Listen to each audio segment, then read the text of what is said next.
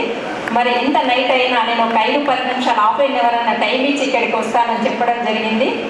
మరి జమాత్ ఇస్లామీ కార్యక్రమాలు చాలా ప్రోగ్రాం నిజామాబాద్లో జరిగాయి. దాంట్లో భాగంగా నన్ను ఎప్పుడు ఇన్వైట్ చేస్తారు, మంచి మంచి కార్యక్రమాలు చేపడతారు. మరి ఎప్పుడు ఇన్వైట్ చేసినప్పుడు నేను వెళ్తున్నాను. కాకపోతే ఏంటంటే కొంచెం నాకు హిందీ నాకు ఇబ్బంది అవుతుంది, కానీ నేను తెలుగులో మాట్లాడతాను 2 మాటలు మీ అందరి గురించి. అంటే అన్ని కాంపిటీషన్లో మరి ఈరోజు అన్ని ప్రోగ్రాంలో కాలేజీ వాళ్ళందరూ వచ్చి మరి ఈరోజు ఈ కార్యక్రమాన్ని ఇక్కడ పెట్టుకోవడం చాలా సంతోషంగా ఉంది. మన నిజామాబాద్ నగరంలో మరి ఇక్కడ పెట్టుకోవడం అనేది నాకు చాలా సంతోషంగా ఉంది. అంటే అన్ని కాంపిటీషన్ అంటే అన్ని ప్రోగ్రాంలో పాల్గొని మరి ఎలక్షన్స్ పెట్టుకొని గెలిచిన వాళ్ళకి నా చేతుల మీదుగా వారికి బహుమతి ఇవ్వడం అది గొప్ప విషయం. అది నా అదృష్టంగా నేను భావిస్తున్నాను. మరి నా నిజామాబాద్ నగర ప్రజలు, మైనారిటీ సోదరిమణులు ఎట్లా ఉంటారంటే కులాలకు మతాలకు తేడా లేకుండా మరి ఐక్యతగా ఒక అన్న తమ్ముళ్ళలాగా, అక్క చెల్లెలలాగా, నన్ను ఒక సోదరిమణులాగా చూస్తున్నందుకు మరొకసారి మా మైనారిటీ సోదరులందరికీ చేతులెత్తి నమస్కరిస్తున్నాను. చాలా సంతోషంగా ఉంది. ఖలీల్ అహ్మద్ ఖాన్ జనరల్ సెక్రటరీ, మరి అదేవిధంగా లైక్ అహ్మద్ ఖాన్ నుంచి వచ్చి మరి ఈరోజు ఈ ప్రోగ్రాం ఏర్పరిచినందుకు వారిని నేను అభినందిస్తున్నాను. మరి నా చేతుల మీదుగా మీ అందరికీ బహుమతులు ఇవ్వడం మరొక్కసారి కూడా నేను సంతోషపడుతున్నాను. ఇట్లాంటి కార్యక్రమాలు ఏమున్నా నన్ను ఇన్వైట్ చేయండి, నేను తప్పకుండా వస్తాను. నేను తెలుగులో మాట్లాడినా కానీ మీ అందరికి అర్థమవుతుంది. హిందీ కొంచెం రాక తడబడతాను, కానీ తెలుగులో స్వచ్ఛంగా మాట్లాడగలుగుతాను. మరి మీ అందరి ఆశీస్సులతో ఈరోజు నేను స్టేజ్ పైన మైకు పట్టుకొని మాట్లాడగలుగుతున్నానంటే మరి మీ అందరి ఆశీస్సులు నా పైన ఉన్నాయి. నన్ను ఒక ఆడబిడ్డగా చూసుకుంటున్నారు కాబట్టి, ఒక నగర మేయర్గా కాకుండా మరి నన్ను ఒక ఆడబిడ్డగా మీరు అందరు చూసుకుంటున్నారు. చాలా సంతోషంగా ఉంది. అంటే నేను మైనారిటీ ప్రోగ్రామ్స్ ఏమున్నా కానీ నేను వెళ్తాను తప్పకుండా. ఏ ప్రోగ్రామ్ ఉన్నా వెళ్తాను. స్ట్రీట్ డెవలప్మెంట్ కార్యక్రమాలు కానివ్వండి, మరి షాదీ ముబారక్ కార్యక్రమాలు కానివ్వండి, చెక్కులు ఇవ్వడం, గవర్నమెంట్ నుంచి వచ్చిన ఏ ప్రభుత్వ కార్యక్రమాలు ఉన్నా, పర్సనల్ కార్యక్రమాలు ఉన్నా ప్రతి దానికి నేను గోదాన్ రోడ్లో ఏ ప్రోగ్రామ్ పెట్టినా, మైనారిటీ సోదరులు ఎక్కడ వెళ్ళినా నా నిజామాబాద్లో నేను తప్పకుండా వెళ్తాను. చాలా సంతోషం.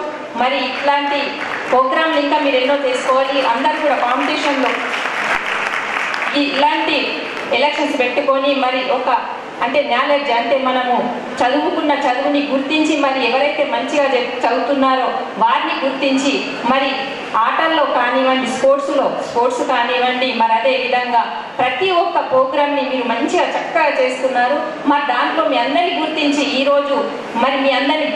ఈరోజు ఇక్కడ మరి నా చేతుల మీద బహుమతులు ఇప్పించడం అనేది చాలా గొప్ప విషయము. చాలా సంతోషం. ఇక ముందు కూడా మీ భారతదేశానికి అంటే మేము మహిళలము, మేము యూత్, మేము భయపడద్దు అనే గట్టి ధైర్యాన్ని పిడికిళ్ళు బిగించి మీరు ధైర్యంగా ముందుకెళ్ళండి. భారతదేశానికి మంచి పేరు తెచ్చి పెట్టగలుగుతారనే నమ్మకంతో చెప్తున్నాను. అంటే నేను కూడా మేయర్ అయిన కొత్తలో నేను స్టేజ్ల పైన ఏం మాట్లాడగలుగుతానని ఒక భయం ఉండేది నాలో. మీ అందరు ఆ ధైర్యాన్ని ఇచ్చారు. మరి నేను కూడా అనుకున్నాను, మరి వాళ్ళంతా ఎవరో కాదు, నా కుటుంబ సభ్యులు. నేను వాళ్ళతో ఒక మాట తప్పు మాట్లాడినా, ఒకటి కరెక్ట్ మాట్లాడినా వాళ్ళందరూ నన్ను క్షమించారు. మరి ఈరోజు 4 సంవత్సరాలు 5 సంవత్సరాలు మేయర్గా అయ్యి 5 సంవత్సరాలు అవుతుంది. మరి మీ అందరి సహకారంతో నేను ఈ స్థాయిలో ఉన్నాను, ఇలా మాట్లాడగలుగుతున్నానంటే మీ అందరి ఆశీస్సులతో. నన్ను అందరు కూడా ఒక సోదరిమణులాగా చూస్తున్నారు. మరి పిల్లలు ఆంటీలాగా చూసుకుంటున్నారు, అక్కలాగా చూసుకుంటున్నారు.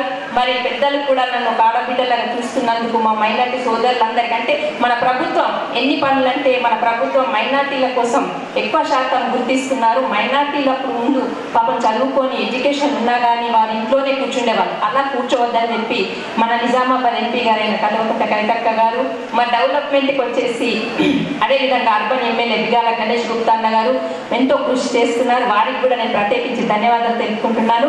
మరి తెలంగాణ రాష్ట్రం ఏర్పడిన తర్వాత పండుగలు కూడా మీరు బ్రహ్మాండంగా జరుపుకుంటున్నారు. రంజాన్ పండుగకు మరి ప్రభుత్వం అధికారికంగా చేయాలి, అధికారికంగా వాళ్ళకి బట్టలు పంచాలని చెప్పినప్పుడు మేము ప్రతి డివిజన్లకు వెళ్ళి రంజాన్ పండుగకి పేదవాళ్ళు కూడా మేము పేదవాళ్ళ బట్టలు లేకుండా వాళ్ళు ఉంటారు, పాపం భయపడతారు, వాళ్ళకు కూడా కొంచెం ఖర్చులు ఉంటాయి, సంతోషం వ్యక్తం చేయాలని వారికి కూడా ప్రభుత్వం బట్టలు ఇప్పించడం అనేది కూడా చాలా సంతోషం. మరి అందరికి కూడా పెన్షన్స్ వస్తున్నాయి, అందరు కూడా సంతోషపడుతున్నందుకు మరొకసారి మీ అందరికీ ధన్యవాదాలు తెలుపుకుంటూ జై తెలంగాణ. Thank you. ومن تبعهم بإحسان إلى يوم الدين. قال الله تعالى في الإرشاد القرآن المجيد بسم الله الرحمن الرحيم والذين جاهدوا فينا لنهدينهم سبلنا وإن الله لمع المحسنين. صدق الله العظيم. رب اشرح لي صدري ويسر لي أمري واحلل عقدة من لساني يفقهوا قولي. محترم لئیس احمد خان صاحب، state president SIO Telangana state, محترم جناب ملک متسم خان صاحب، ex national president SIO of India, محترم جناب اظہر الدین صاحب، ex national president SIO of India, madam Sujata mayor Nizamabad city, dies پر تشریف فرما سبھی نظام آباد کے لیڈرز، جماعت اسلامی کے لیڈرز، SIO اسٹیٹ کے اور ڈسٹرکٹ کے لیڈرز، آج کے اس پروگرام میں شریک عزیز دوستوں، محترم ماؤں بہنوں، السلام علیکم ورحمۃ اللہ وبرکاتہ۔ سب سے پہلے میں SIO تلنگانہ کو اس بات کی مبارکباد دوں گا کہ ڈمنشنگ ہوپس میں، ایسے ماحول میں جہاں پر انسانوں کی کریڈیبلٹی پر کوسچنز ہوتے ہیں، جہاں پر ہیومن ویلیوز کو ڈمنش کر دیا جاتا ہے، جہاں پر بار بار مسلم ایشوز کو کوسچنز کے دائرے میں لیا جاتا ہے، ایسے ماحول میں ایک ہوپ کا نعرہ انہوں نے لگایا، ایک بہت ہی پر امید نعرہ انہوں نے لگایا، نوجوانوں کو اس بات کی طرف باور کرنے کی کوشش کی کہ دیکھیے یہ ملک آپ کا ہے، یہ سماج آپ کا ہے، آپ اس کے ریئل اونر ہے۔ اس کے لیے انہوں نے آواز اٹھائی، آپ نے اس پروگرام میں شرکت کی، SIO کی اس دعوت پر، SIO کے اس انیشیٹو کو میں سلام پیش کرتا ہوں، میں SIO آف انڈیا کی جانب سے مبارکباد پیش کرتا ہوں۔ یقیناً کوشچننگ پریزنٹ، انویسٹنگ فیوچر، یہ ایک بہت ہی ڈیرنگ کام ہے۔ آج کے وقت کا سب سے ڈیرنگ اگر کوئی کام ہے تو وہ اس پریزنٹ کو کوسچن کرنا ہے، حکمرانوں سے کوسچن کرنا ہے، پولیٹیشین سے کوسچن کرنا ہے، پریزنٹ ٹائم کو کوسچن کرنا ہے، موجودہ ماحول کو کوسچن کرنا ہے، جم کے کرٹیسائز کرنا ہے، اس کے آلٹرنیٹو کیا ہو سکتے وہ پریزنٹ کرنا ہے، لیڈر سے ان کا احتساب لینا ہے۔ ہمارا ملک آزاد ہو کر 70 ایئرز ہو گئے، لیکن اس کے باوجود there are many issues which exist in our society۔